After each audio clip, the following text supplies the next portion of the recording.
What's happening, fellas? If it wasn't a rainy middle of December, freezing cold day out, I would have this thing outside riding wheelies all the way up and down the street here. This is probably the ultimate hooligan machine. This is a KTM 520 stroke, 520 cc's in a lightweight motocross frame, and it's set up street legal. It's got an E-line lighting coil, headlight and tail light, and we also have my friend, let me tell you something, lightning can strike usually once, this time 3 times.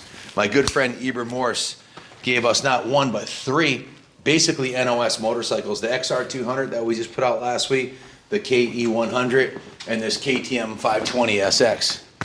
Eber is a collector of fine motorcycles and accessories, and he spared no expense on his bikes. I have all the paperwork and documentation. There's over $11,000 invested in this bike, and it's got maybe 75 miles on it, if that, all on the street. It is absolutely freaking pristine, top to bottom, front to back. Take a look at the frame rails. We had it on a stand, so other than the stand marks on the bottom, it doesn't look like there's ever been dirt on the bottom of this motorcycle. It's absolutely pristine. It came from the factory with a Taco. 02, 03 were great years for KTM. The AMA had made a production rule where you could run up to 500 cc 4-stroke, so they drove right through the middle of that with this 520SX. In fact, I sponsored John Dowd and the PC Worldwide Kaplan Cycles race team in 02 and 03. I'll show you the jersey that John gave me. We bought a bunch of these. Actually, I think they have like 7 of these 520s. I'll talk about that a little bit later. Back to this one here. They had the Takasaga XL rims right from the factory. It had the wave rotor on the front. You can see it's got the Brembo twin caliper hydraulic disc brake. Came from the factory with the Magura hydraulic clutch. The fit and finish on this bike is absolutely pristine because it's never been ridden. Eber collected bikes but didn't really ride them. You can see the swing arm doesn't have any nicks or damages on it. It's absolutely pristine. We did a few key upgrades to it. We put a brand new set of tires on it. I don't like running tires on my race bikes that are more than 6 months old, so we put a brand new fresh set of tires on here, front and rear. We put a brand new gold chain on because, well, just because, didn't need it, but it sure does pop. Has the original polished alloy lightweight kickstand. It has the heavy duty foot pegs. The motors are basically absolutely indestructible. We also added on, Eber gave us brand new in the box, had never been installed, an FMF Q series exhaust, which gives it a little bit additional bark over stock.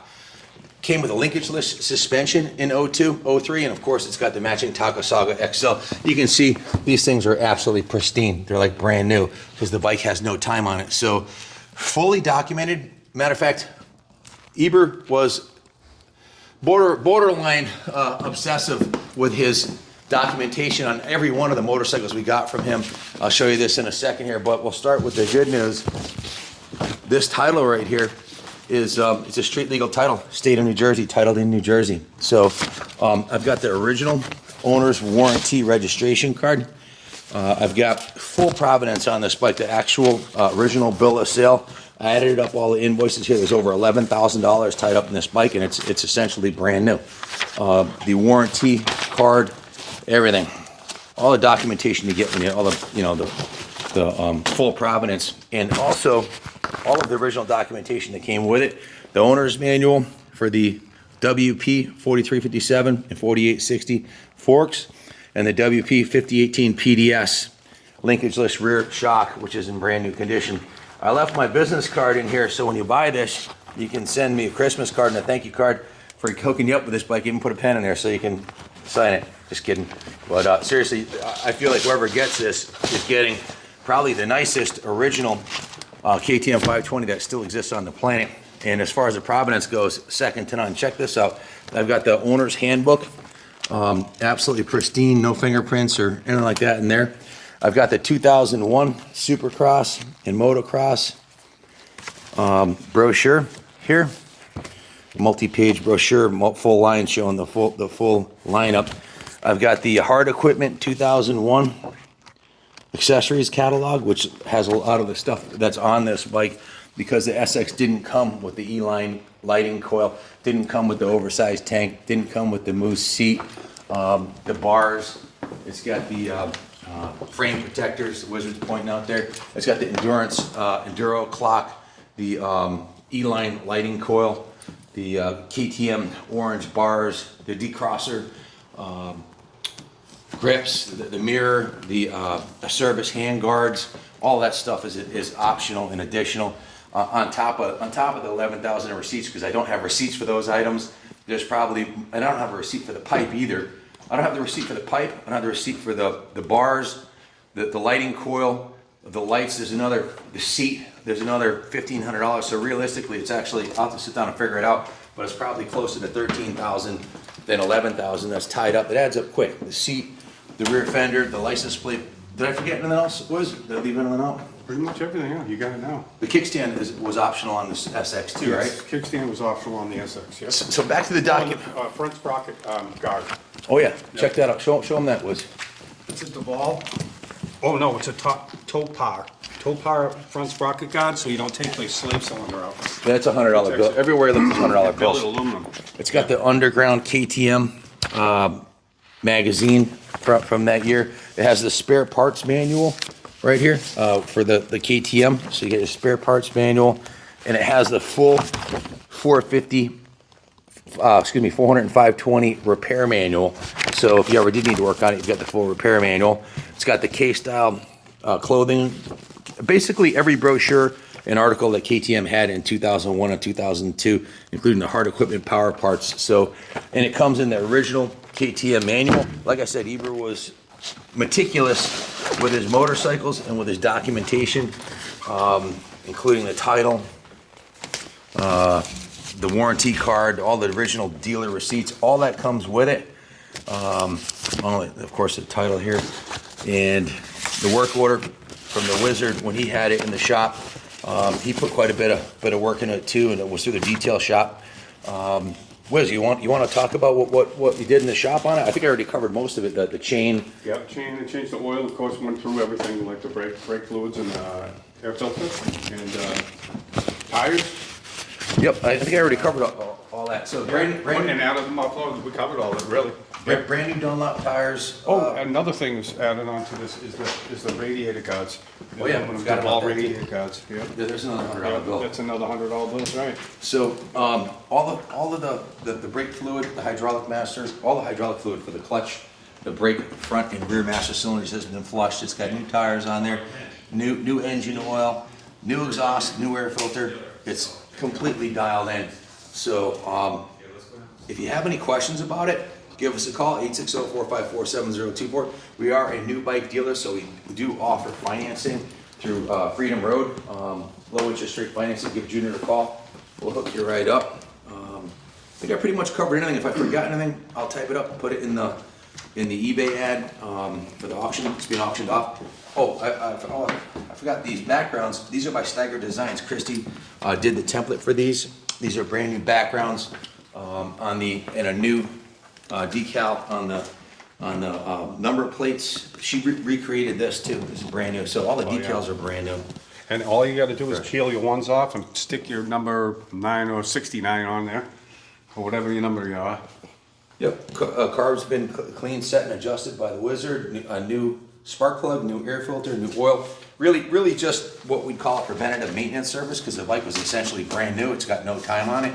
So it was basically change all the fluids, clean the carb, put a new filter in it, tires, chain, and all the other goodies were already on there. So again, $13,000 invested. The bike's brand new. To duplicate this today, you'd have to buy a new. These gases here are essentially the same bike as a. Well, they're made by the KTM group. So to buy a new 2023 and set it up with all these accessories and street legal and title it and everything, you'd be looking at well north of the 13,000 that's invested in this one. So kick-ass machine. It's ready to go. Ship it anywhere in the country for you. The other item I want to point out is check out this gas tank. This is not a radiator shroud. This is an oversized, massive improvement over the stock SX gas tank for fuel capacity. If you're going to race it off-road, if you want to do just motocross, you can put an SX tank on it and take the light and tail light off, and it's set up for motocross. But right now, if you're going to actually ride it off-road or on the street, you want this tank, because this is gonna give you an additional, it's double the capacity of the standard tank. I believe it's 4 gallons, but I'm not 100% positive. But you have a tremendous amount. It's a brand new Acerbis oversized gas tank with the KTM logos on it. It looks factory, which is nice, but it's much more capacity than the original one. So I don't know of another 520 on the market that this nice. This is the racing jersey from the Cernix.com. We were the primary sponsor. I own the computer company called PC Worldwide and another company called Kaplan Computers. So it was 02, 03. Wrote a check for. I wasn't even in the motorcycle industry, right? I just was a big Dowd fan, and he had lost his ride with Kawasaki, I think it was, and didn't have a ride. So the local KTM dealership right up the street here, Al Cordner, called me up and said, "Hey Ken, we really could use your help. We want to run the race team this year. Cernix is going to give us, some sponsorship, but we need money to get the bikes." He goes, "How much do you need?" And he said, $35,000.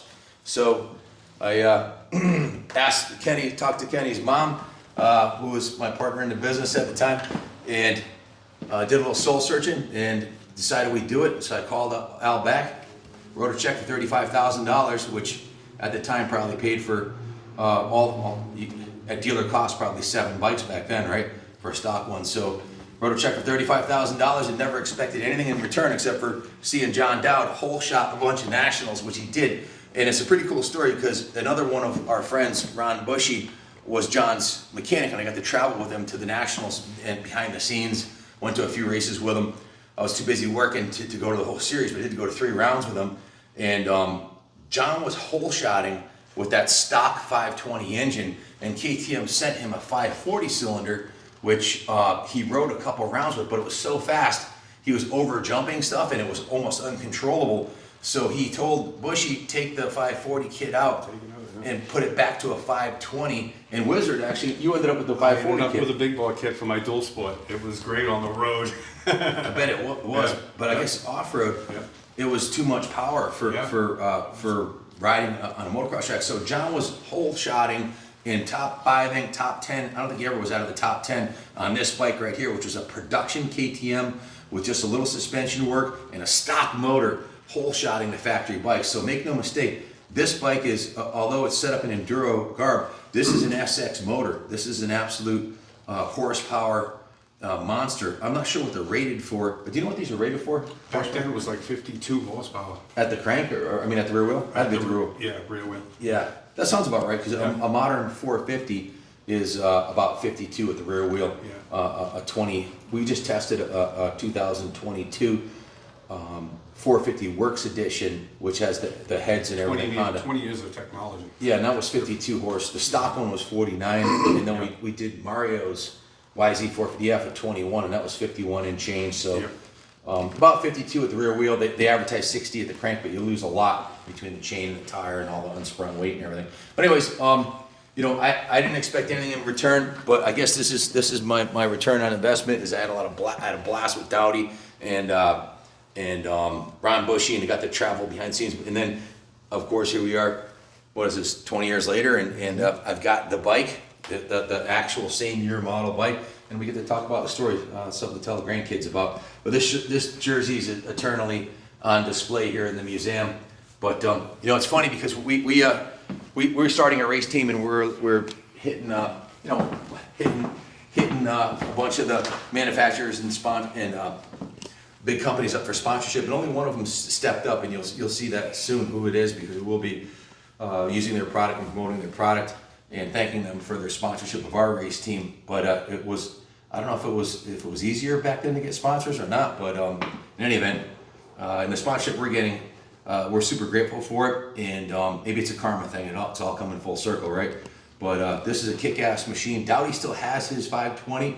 His brother rides it, right? Yeah, I thought it was supposed to come here for the museum. Yeah, he talked about that. We might actually That would be cool. put it on display here. I raced one also back in 2000, and it was bone stock, and I hole shotted my qualifier at Southwick on it, the national. Wow. I hole shotted and I held on for second place, and I qualified to the next day. And it was LCQ. They were only taking 4, and I got the whole shot clean. And it was bone stock. All they did was put my national number on it. That's awesome. It was bone stock muffler and everything. It was a loophole Yeah. in the AMA rules, and didn't last too long before Honda started crying and said, "No, you should put it down to 450 because we're coming up with the CRF 450." Yeah. So they dropped it. Quite often the rules aren't made by the manufacturers, right? Because they're the ones with the deep wallets. Yeah, AMA was made by AMA, I guess. Well, AMA is, I think, influenced by the major teams, because without them, there is no series, right? Yeah, so they dropped it from 550 down to 450. I wish I could have taken it out and done some massive wheelies up the street with you, but the bike's brand new, and the roads are covered in salt and rain, and I just didn't have the heart to drag it out and trash it. It's essentially a brand new bike, guys, and I'm guessing it's probably the last one in the country left this nice, because most of them were ridden into the ground. Very few collectors like Eber had the foresight to buy one and then load it up with the best of everything and get a street legal title for it. That's probably one of the biggest sales features, is the street legal title, right? Yeah, and that seems to be across the board with the KTM's, gas. And it's set up with the Yeah. well, this one was actually titled in New Jersey too, so it's not like a manufacturer And certificate. they made these bikes, It's a you title. could add stuff on. You could add an electric start kit, you could add a big bore kit, you can add 5th and 6th gear, you could add lights, you could add it all on. And they made them all universal, which is awesome. And this has the E-line, it already has half of that, Yeah, the he E-line added lighting a lot coil, of the stuff. headlight, the bars, Yeah. the hand protectors, the case protector, the frame protectors, the upgraded tires and chain and exhaust. It's all done. New graphics, upgraded seat. So quite a bit in accessories. Anyways, we're rambling now. You get the idea. It's a beautiful bike. You have a long hit. Wizard's been riding these for 20 plus years. They're solid, they hold together. I had one for 10 race seasons with a stock clutch and pistons. How about that? Wow. 10 race seasons with stock clutch. That's stock, incredible. Stock piston. Yep. That's a lot of motos. Yeah. Yeah. Definitely ahead of their time and comparable with the new bikes in power and certainly longevity. Anyways, thanks for watching. God bless KTM and God bless America.